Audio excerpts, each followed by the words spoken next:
안녕하세요. 슈퍼개미 이세무사TV의 구독자 여러분, 오늘은 여러분들이 연말이면 정말 궁금해하는 연말정산에 대해서 설명을 드릴 전문가를 모셨습니다. 부자학교 출신 밸런스 텍스 컨설팅 대표 홍용학 세무사입니다. 안녕하세요. 박수!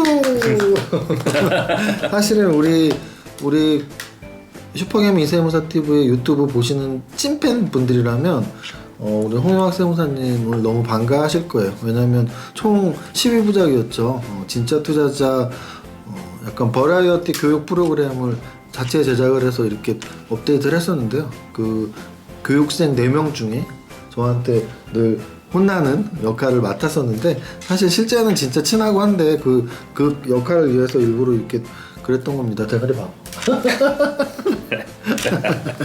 자, 우리 이제 오늘 모신 이유가 아까 말씀드렸지만 연말정산에 대해서 이야기를 하러 나왔어요. 근데 이제 저도 사실은 뭐 세무사지만 무늬만 세무사, 그리고 이제 우리 홍용학 세무사님은 뭐 다년간 굉장히 많은 경험과 지식이 이제 축적돼 있는 전문가님이신데, 이게 사실은 눈높이를 어디에 맞추느냐에 따라서 어려운 얘기가 될 수도 있고 쉬운 얘기가 될 수도 있는데, 연말정산은 제가 보기에 우리가 너무 어렵게 알 필요는 없을 것 같아요. 그 이유는 사실 직접 연말정산을 하시는 분들보단 중소기업을 다니더라도 어떤 격리과에서 대부분을 이렇게 대행을 해주시기 때문에 큰 틀을 좀 먼저 이해하시고, 큰 틀에서 내가 할 부분이 뭔지 오늘 좀 그런 거 위주로 팩트 체크를 한번 해드리겠습니다. 일단 제일 궁금한 건 연말 정산이라는 게, 이제 이게 단어가 연말에 정산하는 거잖아요. 왜 도대체 직장인들이 뭘 정산을 왜 해야 되는 거죠? 요 단어를 사실은 아시는 분들이 많지는 않아요. 그렇죠. 이게 정확히 표현을 하자면은 제가 쉬운 사례를 한번 들어볼게요. 근데 만약에 제가 이 대표님에게 미리 5만 원을 빌려드렸어요. 네네네. 근데 대표님은 이제 어쨌든 숫자 다루시는 분이니까 공짜로 빌리진 않으실 거 아니에요. 네. 그래서 뭐 이자로라도 뭐 10% 해서 5천 원 줄게 라고 저한테 얘기할 수도 있잖아요. 그럼 제가 5만 원을 드렸어요. 그러면 이제 세월이 흘러서 3개월이 흘렀어요. 저한테 이자를 주셔야 되잖아요. 그러면 이제 저한테 정산을 해야 되잖아요. 네. 그러면은 저 원본은 5만 원을 주시고, 그리고 그 다음에 저한테 이자를 안 주시려고 많이 버티면은 왜 이자 정산 안 해줘? 5만 5천 원 내놔. 이렇게 할 수 있잖아요. 그렇죠. 똑같은 얘기처럼 네. 매달 급여는 냈는데 이게 정확히 정산이 안 됐어 아직. 그러니까 3월쯤에 정확히 계산 다시 한번 해보자. 그래서 마무리 짓자, 작년 거. 그게 연말 정산입니다. 쉽게 설명한 거 맞죠? 정리를 한번 해드리면, 뭐 직장인분들은 사실은 이르 정도로 안 해도 어느 정도 알아들을 수 있어요. 왜냐면 우리가 이제 매달 1월부터 12월까지 원천징수라는 걸 이제 띄죠. 그래서 내가 예를 들어 200만 원의 총 급여액이 있는데, 한 200만 원이면 한 170 얼마 받겠죠? 뭐 이렇게 떼어가는 게 10% 이상이니까. 근데 그 떼어가는 것 중에 4대 보험 말고 근로소득세의 원천징수 부분이 있는 거죠, 매달. 네네. 근데 그게 1월부터 12월까지 여두 달 동안 원천징수세액으로 내가 미리 낸 게 있는데, 그게 정확한 계산은 아니었던 거죠. 그래서 이제 정확한 계산을 아까 홍세무사님이 말씀하신 대로 그 다음에 3월까지 이제 하는 건데, 그러면은 어쨌든 자기가 직접 하는 게 아니니까 뭐 총무과에서 12월에 내라 그럴 수, 보통은 이제 1월부터 하겠죠. 12월까지 관련된 자료니까. 그래서 이제 1월 초부터 뭐 1월이나 2월에 관련 자료 좀 내봐, 정산해줄게 해서 정산을 하면, 사실은 직장인분들이 낼 수 있는 걸 최대한 많이 내면 돌려받을 확률이 더 높은 거죠. 확률적으로 보면. 그렇죠. 이게 근데 사실 돌려받는다는 개념을 일반 분들이 이해하기가 쉽진 않아요. 도대체 뭘 돌려받는 거냐? 미리 낸 거를. 미리 자기가 세금을 내왔다는 걸 인지를 하고 있어야 되고. 그렇죠. 원천징수 세액을. 그리고 미리 내온 세금 사실 있어요. 근데 그 세금을 돌려받는다는 개념은 사실은 여기서 오해할 수 있는 게, 나라에서는 절대 자기가 낸 거 세금 이상의 돈을 돌려주지 않아요.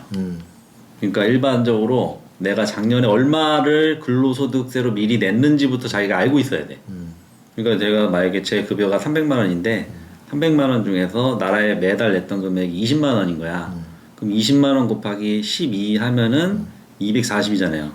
그럼 240만 원을 나라에 미리 선납하고 있었다는 그게 한도가 내가 최대 돌려받을 수 있는 한도가 240인 거예요. 그래서 그것까지만 돌려받는다 생각으로 열심히 내가 혜택 받을 수 있는 공제, 세액 공제 항목들을 준비를 해서 정산을 해야죠. 그런 걸 얘기 드립니다. 이제 연말정산의 개념에 대해서는 뭐 많이 이해하셨으리라고 믿습니다. 그럼 이제 연말정산은 보통 우리가 총무과나 뭐 경리과에서 어떤 서류를 내서 이렇게 계산을 해주는 건데, 그거보다 더 근원적으로 우리가 소득세법에 의해서 뭐 총 급여액에서 뭐 무엇이 빠지고 뭐 과세 표준이 나오고 세율이 나와서 내가 내야 될 세액 뭐 이런 게 계산이 되는데, 그 좀 큰 구조를 한 번만 그냥 쉽게 한번 쭉 한번 얘기를 한번 해주시죠. 네네. 그러면은 제가 사례로 이걸 말씀을 드릴게요. 네. 그래서 보통 예를 들면은 이제 제가 여러분들 자주 아시는 정보회 씨를 한번 얘기를 들어보겠습니다.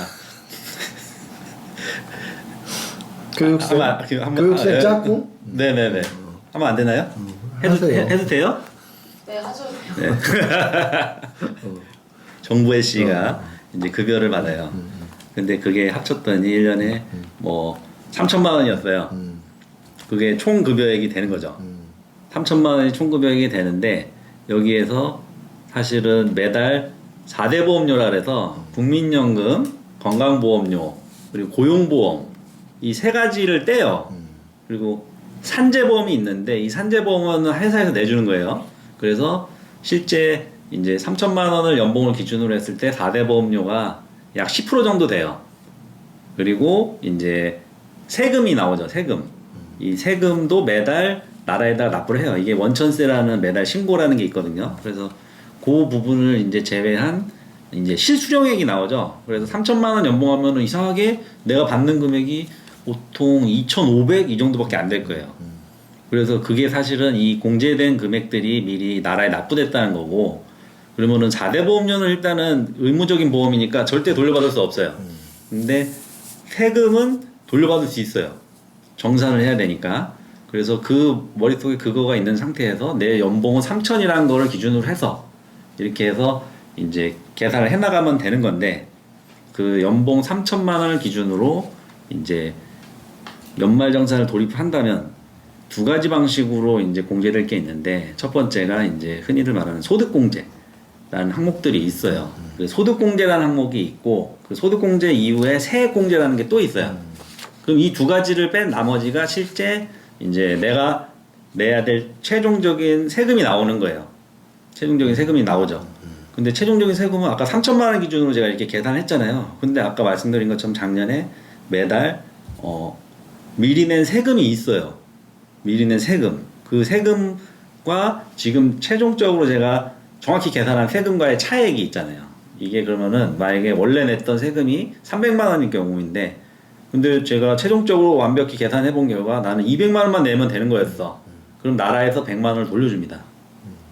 근데 만약에 이 세액공제와 소득공제를 정확히 제출 안 해서 혜택을 놓친다면은 나라에서는 그 혜택 놓친 사람을 챙겨주지 않아요, 사실은. 원래 내야 될 세금이 200만 원밖에 안 되는데 오히려 400만 원을 더 내게 돼도 추가로 100만 원을 더 내게 되는 상황이 벌어질 수 있는 거죠. 실제로 그런 상황들이 있어요. 잘 챙기지 못하면. 그래서 지금 말씀하신 것들을 이제 자료 화면으로 큰 세액 계산 구조가 있는데, 그건 이제 자료 화면으로 첨부를 시킬 건데,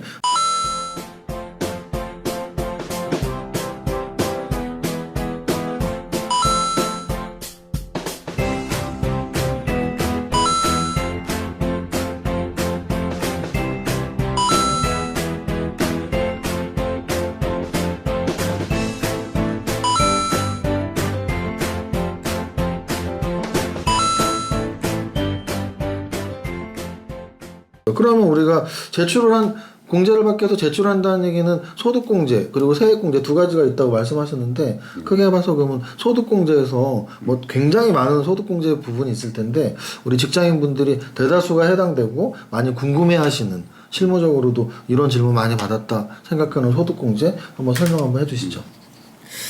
사실 제일 소득공제에서 제일 많이 물어보시는 것들이 이제 부양가족 공제를 물어보세요. 부양가족 공제는 그러니까 본인 거는 당연히 공제가 되는 금액이 있어요. 150만 원이 되거든요, 1년에. 소득 공제. 그러니까 소득에서 차감하는 그 비용이에요, 이게. 소득 공제에서 본인은 무조건 되는데 배우자, 그리고 자녀, 그리고 부모님. 근데 부모님을 많이 물어보는 부분이 부모님이 만약에 시골에 사세요.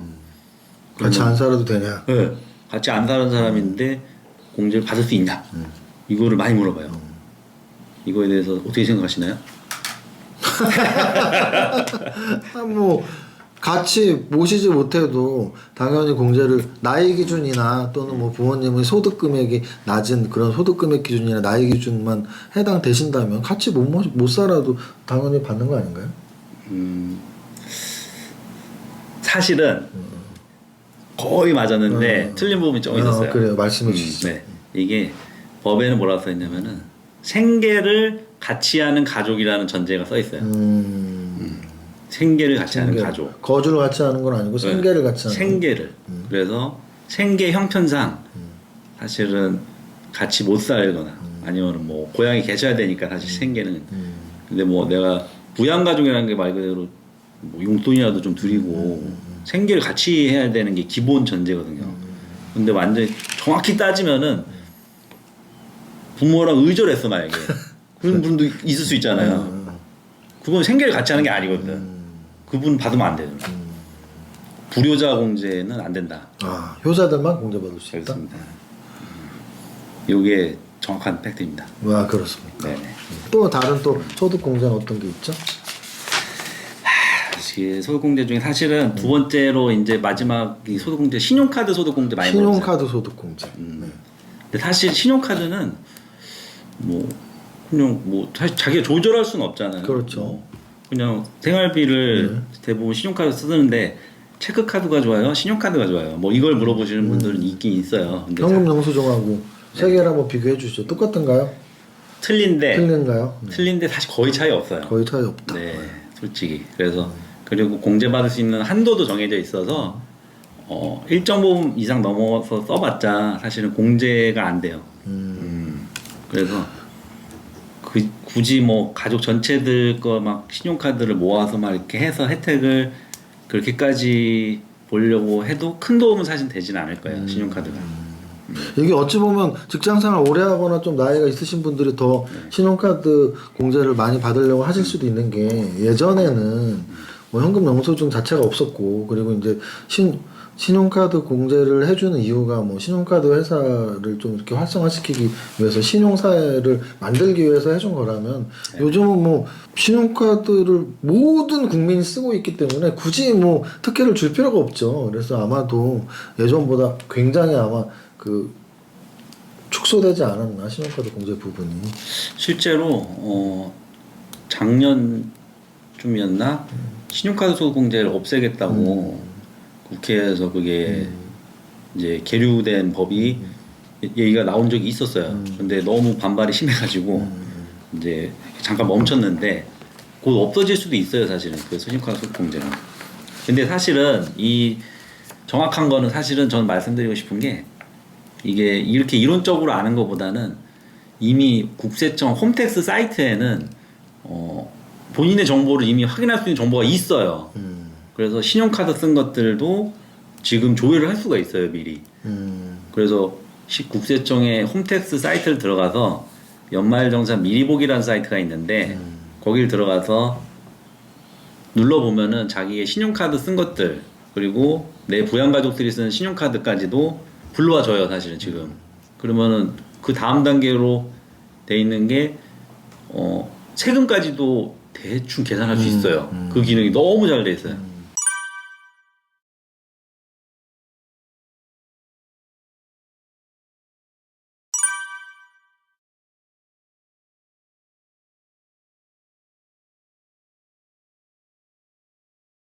그래서 홈택스 자기가 먼저 해보는 걸 항상 추천드려요, 사실은. 그러면 아까 전에 총 급여액에서 뭐 이렇게 뺄 거 빼는 거가 가장 크게 빠지는 게 이제 소득 공제고, 네네. 그리고 소득 공제 이후에 이제 뭐 산출세 나왔을 때 빠지는 게 세액 공제인데, 소득 공제랑 세액 공제를 정확히 몰라도 우리는 그 두 가지 부분에서 도움을 받을 수 있는 거네요. 하나는 본인이 다니는 회사에서 뭐 어쨌든 연말정산 담당자분한테 도움을 받을 수 있고, 또 하나는 나라에서 운영하는 홈택스의 연말정산 미리 보기 기능을 도움 받을 수 있고. 그렇죠. 근데 이제 사실은 우리가 뭐 재테크도 똑같지만 뭐 은행에 돈 넣으면 그냥 알아서 이자 주죠. 뭐 주식 사놓으면 알아서 배당금 주고. 하지만 알고 하는 것과 모르는 거 하는 게 천지 차이니까 우리가 뭐 격리 담당자분한테 도움을 받을 수도 있고, 국세청 홈택스의 미리 보기 기능을 이용해서 도움 받을 수도 있지만 전체적인 구조를 지금 설명을 한번 드리는 거예요. 자, 그러면 이제 소득공제는 그 정도로 설명을 했다면 세액공제에서도 좀 이렇게 직장인분들이 좀 궁금해하는, 야 이거 세액공제 나는 잘 모르겠는데 뭐 이렇게 질문 많이 받으시는 게 있나요? 그렇죠. 이게 일단 1번은 사실은 대부분 자녀 세액공제라는 건 많이 하세요. 난 자녀 있으면 세액공제 받는다는 얘기는 많이들 하시는데 연금 계좌, 연금저축 보험 가입한 거 이런 것들이 있을 때 세액공제 되냐. 그리고 두 번째 제일 많은 게 월세 세액공제. 월세 세액공제. 아, 제가 사실은 세무사 시험 합격한 지 뭐 10년이 훨씬 넘었으니까, 근데 이제 최근 한 5년 정도, 4, 5년 정도는 이 연말정산 이런 거 잘 못 봤는데 월세 세액공제에 대해서 한번 설명 한번 해주시죠. 예전에는 없던 건데 사실 그 뭐 생긴 지 오래됐나요? 10년 됐나요? 한 4년 이상 된것 그죠? 같은데. 4, 5년 됐을까? 업데이트 하셔야겠네. 월세 세액공제 뭐 많은 분들이 궁금해하신다고 말씀하셨으니까 설명 한번 해주시죠. 사실 이게 청년들 위해서 만든 뭐 그런 제도 같은 거였는데 이게 무주택자 근로자가 이제 월세로 살 경우에 그거에 대해서 이제 실제 자기 주소를 그쪽으로 옮겨놔야 되고 그리고 그거에 대해서 월세를 낸 이제 임대차 계약서 그 계약서를 하고 이제 사실 자기가 계좌로 이제 월세를 납부를 했을 거 아니에요. 그 두 가지 서류를 제출하면은 이제 격리부에서 월세 세액공제라는 거를 반영을 해주는 제도예요. 월세 몇 %를 주나요? 12% 기본적으로. 12%. 왜냐면 제가 지금 암산으로 생각해봐도 100%는 말이 안 되고 100%는 뭐 세금 낼 사람 아무도 없고 몇 %지 궁금했는데 12% 내가 내놓은 그것도 엄청 크네요. 엄청 크죠. 왜냐면 이게 세액공제니까. 그렇죠. 와, 엄청 세액공제라는 게 되게 좋은 게 소득공제랑 완전 다른 말인데 세액공제는 그 금액 자체가 그냥 돈이에요, 완전히. 그렇죠. 완전 돈이라서 만약에 제가 월세를 한 달에 50만 원 냈어요. 그러면은 600만 원이잖아요. 1년에. 12%면 거의 60만 원 이상이잖아요. 그렇죠. 그럼 제한은 없나요? 맥시멈 제한은? 750까지. 750까지. 세액공제인데 750까지? 네. 오, 월세 사는 분들 연말정산 잘만 하셔도 굉장히 많이 환급 받으시겠는데, 제가 왜 놀라냐면 지금 뭐 정확히 말씀해 주셨지만 소득공제랑 세액공제는 정말 효과가 다르거든요. 소득공제는 과세표준 계산하기 전 단계에서 공제해 주는 거고, 세액공제는 세율을 곱해서 산출세액 다음 단계에서 세액공제가 들어가기 때문에 그냥 세액공제 금액 자체가 내가 세이브하는 돈이거든요. 근데 이 월세는 좀 금액이 크니까 뭐 한 달에 100만 원만 해도 1년에 1200만 원이고 거기에서 12%면은 거의 뭐 한 150만 원 돈 되고. 그래서 세액공제는 좀 한번 잘 보셔야 될 것 같고요. 그리고 또 뭐 기부금 세액공제는 별로 안 궁금하시나요, 사람들이? 기부금 세액공제. 의외로 네. 별로 안 궁금해요. 아니 생각보다. 진짜 아니, 세상이 많이 바뀌었네. 예전에는 기부금 세액공제는 왜 사람들이 막 궁금했냐면 뭐 교회 가서 기부금 도장 받고 이제 영수증 받고 뭐 절에 가서 좀 받고 막 이러면 이게 절세가 많이 되니까 이렇게 좀 그런 종교 있는 분들이 평소에 했던 거를 빠뜨리지 않고 기부금 세액공제가 굉장히 잘 챙기는 걸 많이 봤거든요. 네. 그럼 이 기부금 세액공제도 그 아까 말한 연말정산 미리 보기 서비스에 다 입력이 되어 있나요? 이런 종교단체에서 입력을 하나요? 절이나 그 교회에서? 그렇죠. 기본적으로 무조건 해야 돼요. 의무적으로. 사실은 이게 그 비영리 단체들인데 그 비영리 단체들도 안 하는 데도 많죠. 사실은. 근데 원칙적으로 해야 돼. 그래서 미리 홈택스에서 불러올 수 있게 해주는 게 원칙이에요. 안 해준 데가 있으면은 홈택스에서 사실은 신고할 수 있는 사이트도 있어요. 이게. 여기에 기부금은 신고 안 했다. 그렇게 하면은 이제 사실 연말정산 마무리입니다. 사실. 그럼 지금 어쨌든 우리가 공제받을 수 있는 어떤 신청 서류들을 낼 수 있는 소득공제나 그리고 세액공제 중에서 뭐 이렇게 좀 일반 직장인분들이 궁금해하는 건 대부분 설명하신 거죠. 맞아요. 근데 사실은 되게 복잡해 보이지만 네, 복잡해 보여요. 사실 저도 들으면서도 저도 세무사지만 또 제가 연말정산을 막 직접 이렇게 막 실무적으로는 하지 않으니까 생각보다 되게 복잡하다 이런 생각도 드네요. 근데 정말로 제가 그 아까 얘기했던 세액공제 그리고 소득공제를 말씀드렸잖아요. 이 공제 항목들이 10손가락 아니에요. 10손가락 아니기 때문에 10개만 준비하면 돼요. 되게 간단하게. 10개명처럼. 그래서 뭐 사실 가족들 공제 그리고 뭐 아까 얘기했던 연금저축 뭐 상품들 그리고 의료비 보험료 이런 것들은 다 자동으로 불러오거든요. 홈택스에서 따로 내가 할 필요도 없이. 할 필요도 없이. 그리고 요즘은 안경도 사실 쓰신 것도 거의 불러와요 사실. 선글라스도 되나요? 네? 선글라스도 되나요? 선글라스 되죠. 안경이니까. 선글라스 된다고요? 네. 세액공제가? 네네. 안경, 렌즈 이렇게 정의가 돼 있어요. 그러니까 노화용 안경 이렇게 있는 게 아니고 선글라스도 되게 돼 있어요. 확실해? 네, 이거 진짜 선글라스 된다고? 네? 아니 시력 보정용 안구만 되는 거 아니야? 콘택트 렌즈 구입용 그래, 시력 보정용하고 콘택트 렌즈. 이게 구분이 안 된다니까요. 아니 선글라스는 햇빛 보호용이잖아. 그것도 시력 보정용이지. 시력을 보호하는 거지. 그렇습니까? 네네. 자, 그래서 우리 오늘 홍영학 세무사님한테 소득공제와 세액공제를 중심으로 우리가 연말정산 받는 방법에 대해서 배웠는데요. 네네. 듣고 보니까 내가 뭐 또 가만히 있어도 뭐 우리 또 격리하시는 분이나 아니면 뭐 또 홈택스에서 이렇게 좀 정보가 많이 있구나. 맞아요. 그럼 직접 한번 확인해 보세요. 그래서 여러분들이 홈택스도 들어가 보시고 그럼 홈택스 기능 중에 미리 보기 기능 말고 또 하나가 있잖아요. 그 연말정산 간소화 서비스? 네네. 말도 되게 어려운데 그것도 좀 직장인분들이 좀 이렇게 한번 이용해 보면 더 좋은 게 있나요?